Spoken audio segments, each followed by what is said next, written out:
¿Podrías sobrevivir al invierno de Alaska sin una tienda de campaña o un saco de dormir? This root ball is pulled up. It's a giant fireproof wall I don't have to build. And that's a really good thing. So I think we need to start getting going and build a fire.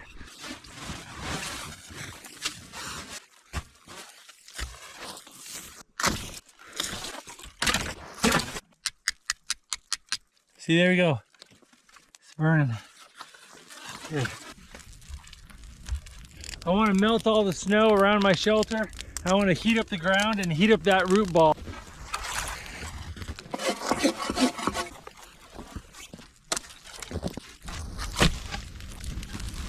Feels like it's getting below 0 degrees Fahrenheit.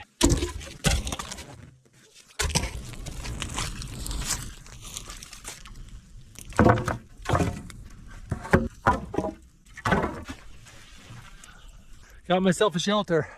Took me about 3.5 hours to build it. All this dirt below me and behind me holds the heat really well. I got heat radiating on my back. I got heat coming up from below, and I got the fire off to my left. At any rate, I'm gonna put the camera up and we'll see how this goes. All right, good night.